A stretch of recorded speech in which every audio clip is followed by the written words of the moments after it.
कभी सोचा है कि कानून कैसे तय करता है कि कोई काम अपराध है या नहीं? आज हम एक असली लॉ स्कूल के एग्जाम पेपर की मदद से इसी गुत्थी को सुलझाने वाले हैं। देखिए, ये सिर्फ एक क्वेश्चन पेपर नहीं है। ये एक तरह का नक्शा है जो हमें बताता है कि हमारा समाज सही और गलत के बीच एक लकीर कैसे खींचता है। और इसका हर सवाल एक सुराग है। जैसे दंगा और बलवा, सुनने में तो दोनों शब्द एक जैसे लगते हैं, है ना? लेकिन कानून की नज़र में इनमें ज़मीन आसमान का फ़र्क है। ये फ़र्क ही तय करता है कि मामला कितना संगीन है। आज हम ऐसे ही कई दिलचस्प कानूनी फ़र्कों समझेंगे। तो आज का हमारा सफ़र कुछ ऐसा रहेगा। पहले हम समझेंगे कि ये लॉ का टेस्ट सिर्फ रटने का खेल क्यों नहीं है। फिर बात करेंगे उन अपराधों की जो सीधे लोगों और उनकी चीज़ों को नुकसान पहुंचाते हैं। इसके बाद हम एक दिलचस्प सवाल देखेंगे कि कब कोई गलत काम भी अपराध नहीं माना जाता। और आखिर में इन सब टुकड़ों को जोड़कर न्याय की पूरी तस्वीर को समझने की कोशिश करेंगे। तो चलिए शुरू करते हैं पहले हिस्से से, कानून की असली परीक्षा। ये सिर्फ नियम कानून याद करने के बारे में नहीं है, बल्कि उस कानून के पीछे की सोच को समझने के बारे में है। जरा सोचिए, क्या सिर्फ गोली चलाने वाला ही मुजरिम है, या वो भी जिसने उसे बंदूक दी? कानून की नज़र में दोनों ही जिम्मेदार हैं। अपराध के लिए उकसाने या मदद करने को ही दुष्प्रेरण या अबेटमेंट कहते हैं। मतलब साफ है, कानून के लिए ये मायने नहीं रखता कि आपने खुद वो काम किया या नहीं। अगर आपने किसी की मदद की या किसी को उकसाया, तो आप भी उस अपराध में बराबर के हिस्सेदार हैं। अब आते हैं हमारे दूसरे हिस्से पर।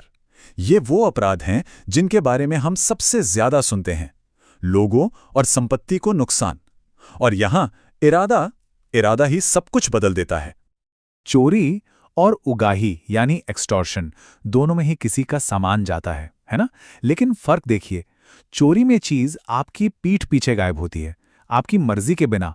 और उगाही में चीज तो आप खुद देते हैं, लेकिन किसी डर या धमकी की वजह से। ये छोटा सा फर्क सजा में सालों का अंतर ला सकता है। और ये हत्या बनाम गैर इरादतन हत्या, शायद क्रिमिनल लॉ का सबसे बड़ा सवाल। क्या किसी ने जानबूझकर किसी की जान ली, या फिर एक झगड़ा इतना बढ़ गया कि बात मौत तक पहुंच गई? इरादे का यही फर्क उम्र कैद और कुछ सालों की सजा के बीच की लकीर बन जाता है। तो अब आते हैं एक दिलचस्प मोड़ पर। क्या कोई ऐसा काम हो सकता है जो गलत तो हो, लेकिन कानून की नज़र में अपराध ना हो? हाँ, ऐसा भी होता है। चलिए देखते हैं। ये है निजी रक्षा का अधिकार यानी सेल्फ डिफेंस। अगर कोई हमला करता है तो कानून अपने बचाव का हक देता है, लेकिन इसकी भी सीमाएं हैं। मतलब कोई एक थप्पड़ मारे तो जवाब में बंदूक नहीं निकाली जा सकती। जितना खतरा है, बचाव भी उतना ही होना चाहिए। और किसी की जान लेने का हक सिर्फ तभी मिलता है जब अपनी जान पर बनाए।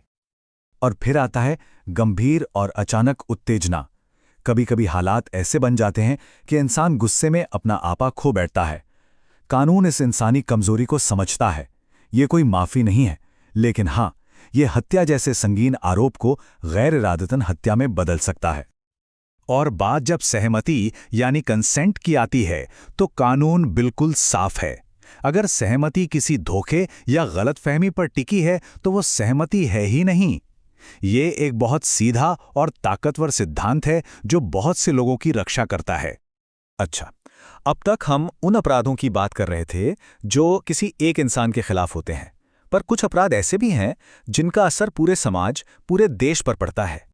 जैसे सरकार के खिलाफ जंग छेड़ना या फिर संगठित अपराध चलाना। ये सिर्फ किसी एक इंसान को चोट पहुंचाना नहीं है, ये तो पूरे समाज की नींव को हिलाने जैसा है। इसीलिए कानून इन अपराधों को सबसे गंभीर मानता है।